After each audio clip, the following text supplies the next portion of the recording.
Manusia sebagai makhluk sosial, artinya manusia tidak dapat hidup sendiri dan manusia pasti membutuhkan bantuan orang lain.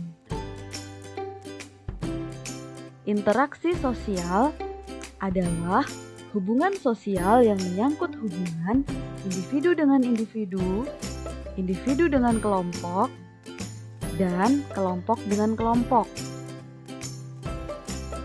Contoh interaksi sosial individu dengan individu. Berjabat tangan.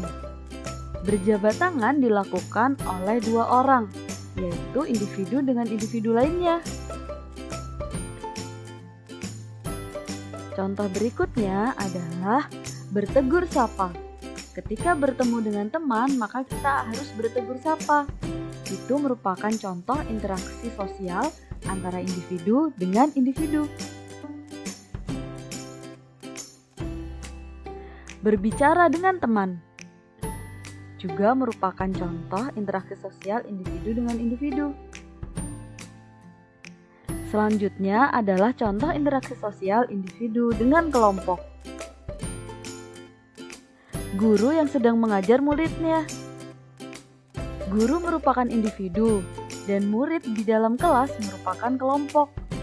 Jadi kegiatan belajar di kelas ketika guru sedang mengajar muridnya merupakan contoh interaksi sosial antara individu dengan kelompok.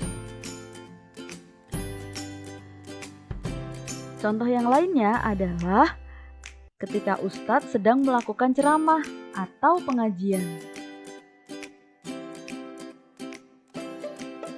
Contoh interaksi sosial kelompok dengan kelompok. Pertandingan sepak bola antara dua tim.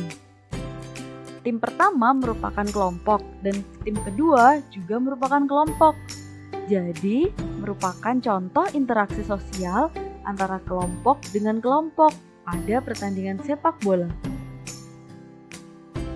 Contoh berikutnya adalah pertandingan basket antara dua tim 1 dan tim 2.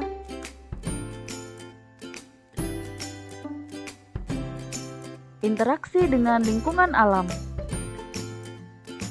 Interaksi dengan lingkungan hidup atau lingkungan alam adalah interaksi antara manusia dengan lingkungan yang terbentuk secara alami.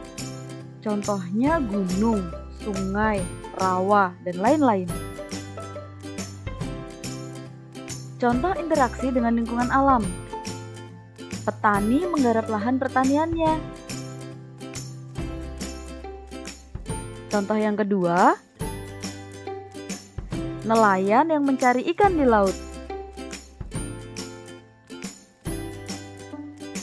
Berikutnya adalah penduduk yang mengambil kayu sebagai hasil hutan. Tentunya secara bertanggung jawab ya, bisa dengan tebang pilih atau tebang tanam. Materi selanjutnya adalah interaksi sosial di lingkungan pasar. Tahu dong pasar? Pasti ada penjual dan pembeli. Pasar merupakan tempat bertemunya pedagang dan pembeli untuk melakukan transaksi jual beli. Penjual dan pembeli yang ada di pasar berasal dari berbagai suku, agama, dan tingkat sosial ekonomi. Oleh karena itu, dalam melakukan interaksi sosial diperlukan rasa toleransi dan tenggang rasa yang tinggi agar kerukunan tetap terjaga. Toleransi adalah suatu sikap saling menghormati dan menghargai antar kelompok atau antar individu dalam masyarakat atau dalam lingkup lainnya. Sedangkan tenggang rasa adalah suatu sikap hidup dalam ucapan, perbuatan, dan tingkah laku yang mencerminkan sikap menghargai dan menghormati orang lain.